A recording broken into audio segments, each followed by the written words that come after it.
Good morning, everyone. Today we have to start. Our next point is role of hormones in initiating reproductive function. दोस्तों last lecture के अंदर हमने बात की थी about the age of adolescence puberty and the changes in that age. क्या क्या characteristics में चेंजेस होते हैं उसके बारे में हमने बात करी थी. सेकेंडरी प्राइमरी सेक्सुअल कैरेक्टर्स में जो चेंज होते हैं उसके बारे में बात करी थी. अब हम देखेंगे यहाँ पर हार्मोन्स का क्या रोल होता है. देखो हार्मोन्स जो होते हैं वो सीक्रेट होते हैं फ्रॉम द एंडोक्राइन ग्लैंड्स, लेकिन ये डक्टलेस होते हैं. मतलब उनको फ्लो होने के लिए बॉडी में किसी भी तरह की डक्ट्स, वेन्स, आर्टरीज जैसे प्रेजेंट होते हैं वैसे इनके लिए कुछ नहीं है. तो उनको क्या करना होता है, ब्लड के अंदर वो मिक्स हो जाते हैं.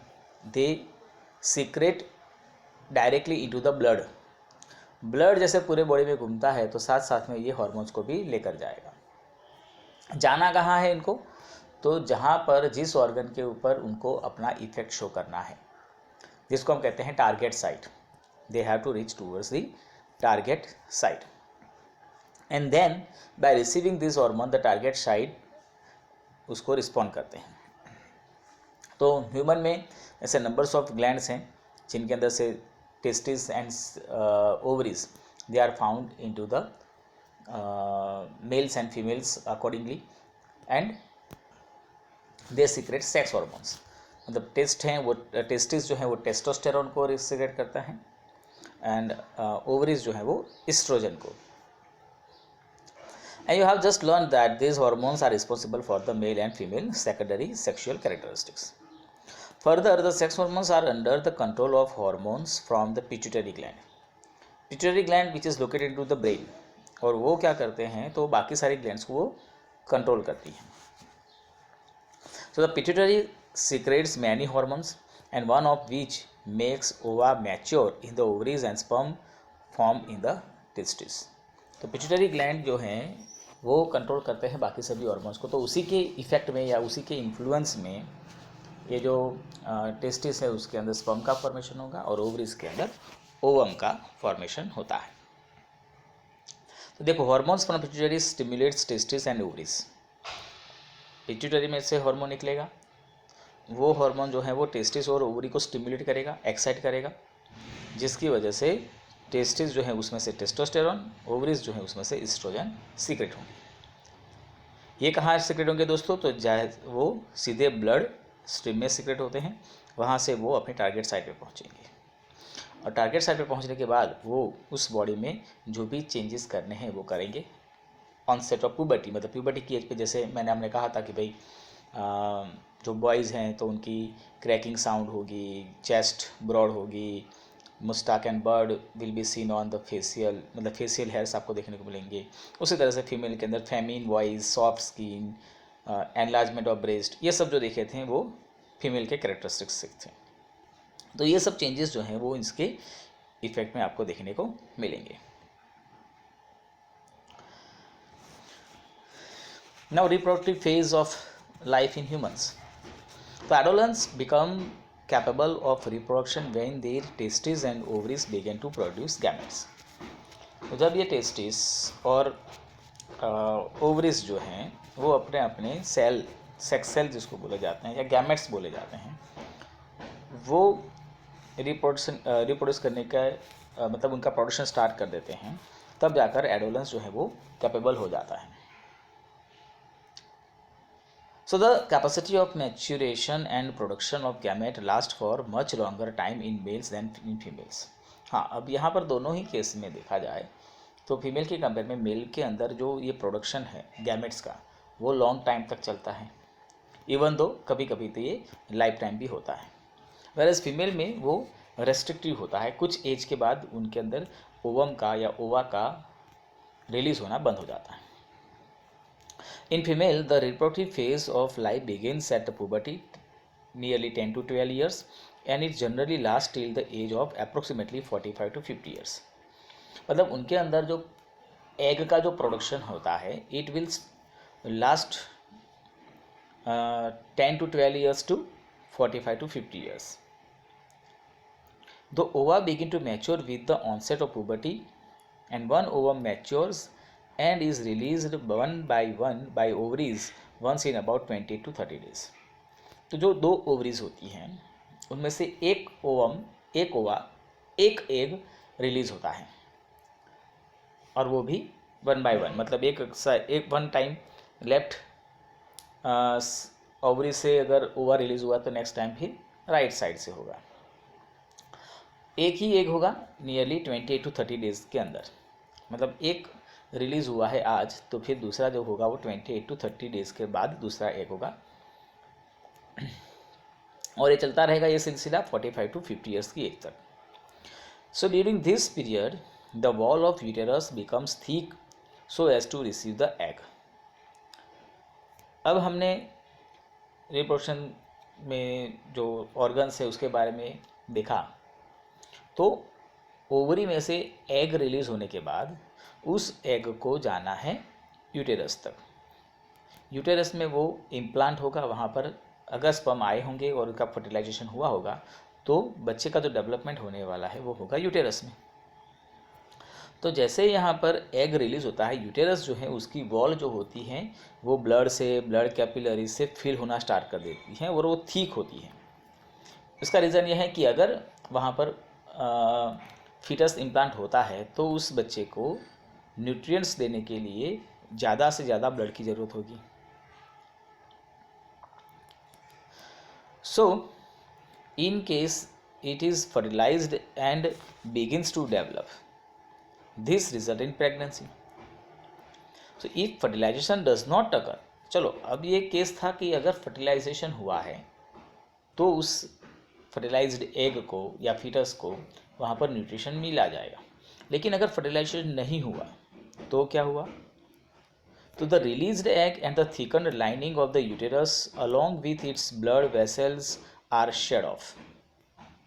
तो वो जो यूटेरस की जो वॉल थिक हुई थी, जो ब्लड कैपिलरीज नहीं आई थी, ब्लड आया था, वो सब टूट जाएगा। And this causes bleeding in women which is called menstruation, और जिसको कहा जाता है दोस्तों मेंस्ट्रुएशन। और उसमें क्या होगा, ब्लीडिंग होगा, which is nearly 3 to 7 days अलग अलग होता है, अलग अलग फीमेल्स में अलग अलग टाइप का हो सकता है। तो menstruation occurs once in about 28 to 30 days. इसका पीरियड क्या हो रहेगा 28 to 30, मतलब 28 to 30 डेज के आसपास में हर बार अगर फर्टिलाइजेशन नहीं होता है तो इस तरह का ब्लीडिंग होगा। And the first menstrual flows begin at the puberty which is termed as menarche, remember this thing. And 45 to 50 years जब ये बंद हो जाएगा तो उसको कहा जाता है मेनोपोज। मतलब दो चीज़ हैं, एक स्टार्टिंग है और एक एंड है। Starts from 10 to 12 years known as menarche, stops at 45 to 50 years known as menopause. And initially menstrual cycle may be irregular but it takes some time to become regular. Initially starting में हो सकता है कि 28 to 30 days के अंदर कोई changes आए, कभी 25 डेज, कभी 35 डेज, बट लेटर ऑन धीरे धीरे ये सब मैनेज हो जाता है। So menstrual cycle is controlled by hormone, इसके लिए भी हार्मोन्स होते हैं जो कंट्रोल करते हैं। The cycle includes menstruation of egg, it releases thickening of uterine wall and its breakdown if pregnancy does not occur। तो इसके कंट्रोल में क्या क्या करेगा, तो देखो अगर कि जैसे हमने कहा कि वे फर्टिलाइज्ड एग रिसीव होने वाला है, लेकिन अगर वो नहीं हुआ तो जो वॉल का टूटना है, उसमें से ब्लीडिंग होना है, ये सब जो है वो कंट्रोल में रहता है हार्मोन्स के। In case the egg is fertilise, अगर एग फर्टिलाइज हुआ तब तो फिर वॉल टूटने का चांस नहीं है, ठीक है। देन वो फर्टिलाइज्ड एग जो है वो डेवलप होगा इनटू द वॉल ऑफ यूटेरिन, मतलब यूटेरिन वॉल के साथ वो इम्प्लांट होगा, वहीं पर उसका डेवलप होगा। डेवलपमेंट के बारे में हम पढ़ चुके हैं, ठीक है। 9 मंथ तक उसका डेवलपमेंट होगा, अबाउट 36 वीक्स, और उसके बाद बच्चे का जन्म होगा। तो अगर प्रेगनेंसी नहीं रहती है तो मेंस्ट्रुएशन होगा, जिसको हम कहते हैं मेंस्ट्रुएशन साइकिल, ठीक है। Now how is the sex of the baby determined. जो बच्चा जन्म लेने वाला है वो मेल होगा कि फीमेल होगा, वो किस तरह से डिटरमाइन किया जाएगा। So inside the fertilize egg और zygote is the instruction for determining the sex of the baby. मतलब कि जो भी यहाँ पर ओवम या स्पर्म आए हैं वो ये इंफॉर्मेशन लेकर आए हैं कि भाई बच्चा जो जन्म लेगा वो मेल होगा कि फीमेल होगा। And this structure is present in the thread-like structure called as chromosomes in the fertilized egg। तो फर्टिलाइज्ड एग जो होता है, जैसे आपने कहा कि भाई वो स्पर्म और ओवम से बना हुआ है, तो स्पर्म भी एक सेल था, ओवम भी एक सेल है। अगर सेल था तो उनके अंदर न्यूक्लियस होगा, न्यूक्लियस के अंदर होते हैं क्रोमोसोम्स, और क्रोमोसोम्स डिसाइड करेंगे कि बच्चा मेल होगा कि फीमेल। तो हम चैप्टर नंबर 8 के अंदर पढ़कर आए हैं कि chromosomes are present inside the nucleus of every cell, और ह्यूमन जो होगा उसके 23 पेयर्स ऑफ क्रोमोसोम्स प्रेजेंट होते हैं। ह्यूमन जो भी हैं ह्यूमंस, उनके अंदर 23 पेयर्स ऑफ क्रोमोसोम्स प्रेजेंट होते हैं। जो 23 पेयर्स हैं उसमें से 22 पेयर्स जो हैं वो सब मेल फीमेल में सेम रहते हैं, लेकिन 23rd पेयर जो हैं वो 23rd पेयर को कहा जाता है सेक्स क्रोमोसोम्स। उनको क्या कहा जाएगा? Sex chromosome. जो बाकी के 22 पेयर्स हैं उनको कहा जाता है ऑटोसोम्स, और इनको कहा जाता है सेक्स क्रोमोसोम्स। तो क्या होगा कि मेल और फीमेल जो हैं उनके अंदर जो सेक्स क्रोमोसोम है थोड़ा सा डिफरेंट है। फीमेल के अंदर 23rd पेयर के दोनों क्रोमोसोम सेम हैं, जिनको हमने नाम दिया है XX, क्योंकि दोनों सेम है, तो एक का भी X है, दूसरा उसके जैसा ही है, दूसरे का नाम भी दिया X। बट मेल के अंदर एक क्रोमोसोम्स थोड़ा सा छोटा है, मतलब एक तो X जैसा ही है लेकिन दूसरा वाला जो है वो थोड़ा सा अलग हुआ, जिसको हमने नाम दिया Y। मतलब यहाँ पर क्या हुआ कि मेल के अंदर X और Y प्रेजेंट है, जबकि फीमेल के अंदर दोनों XX क्रोमोसोम प्रेजेंट है। अब आप समझो, यहाँ पर देखो फिगर से समझ में आ जाएगा। क्या हुआ कि आप यहाँ पर देखें इस फिगर के अंदर, तो फीमेल जो हैं उन्होंने दोनों XX क्रोमोसोम लिए, मतलब इसका X होगा या तो X होगा। मेल के अंदर क्या है? XY होंगे, ठीक है। तो जो स्पर्म है उसके अंदर दोनों में से एक होगा, या तो X होगा या तो Y होगा, या तो X होगा या तो Y होगा। फीमेल के अंदर तो दोनों XX ही हैं, ठीक है। अब जब जो स्पर्म आया है वो अगर Y क्रोमोसोम्स लेकर आया है तो कॉम्बिनेशन किसका होगा? X और Y का, और अगर ऐसा हुआ तो बनेगा मेल। लेकिन अगर स्पर्म X क्रोमोसोम लेकर आया है, फीमेल में से तो X ही प्रेजेंट है, तो ये दोनों मिलकर बनाएंगे फीमेल। तो बात को समझो यहाँ पर कि जो दो स्पर्म और ओवम का मिलना है, दोनों का जब फर्टिलाइजेशन होता है, तो ओवम के पास दो ऑप्शन थे, X या तो X, मतलब इन दोनों ही केसेस में वो X ही क्रोमोसोम्स देने वाली है, मतलब ओवम X ही लेकर आया है। लेकिन मेल जो है उसमें दो ऑप्शन थे, या तो X या तो Y, और अगर ऐसा है जो XX का कॉम्बिनेशन होगा तो फीमेल का जन्म होगा, और X और Y का कॉम्बिनेशन होगा तो मेल का जन्म होगा। तो it is depending on the sperm. अगर आप समझे तो स्पर्म डिसाइड करेगा कि बच्चा जो जन्म लेगा वो मेल होगा या फीमेल होगा। मतलब यहाँ पर लकी ड्रॉ जैसा ही होता है, क्योंकि जो ओवम आएगा वो एक ही आएगा, तो ये दोनों ही किसी में X या X लेकर आएगा। लेकिन जो लाखों की संख्या में स्पर्म आए हैं उनमें से आधे X वाले होंगे, आधे Y वाले होंगे, और उन लाखों में से एक इसके साथ कॉम्बिनेशन करने वाला है, जिसको आप कहेंगे फर्टिलाइजेशन।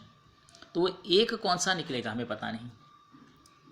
अगर X ने कॉम्बिनेशन कर लिया तो बन जाएगी फीमेल, और Y ने कर लिया तो बन जाएगा मेल। इस तरह से बच्चे जो होते हैं उनका सेक्स डिटर्मिनेशन होता है, मतलब कि या तो वो मेल जन्मेगा या फीमेल जन्मेगा। It is depending on the numbers of type of chromosomes, ठीक है। चलो यहाँ रखते हैं दोस्तों, इसके बाद हम देखेंगे hormones other than sex hormones. बाकी के जो हमारे बॉडी में हार्मोन्स इसकी क्या इफेक्ट होती है वो देखेंगे।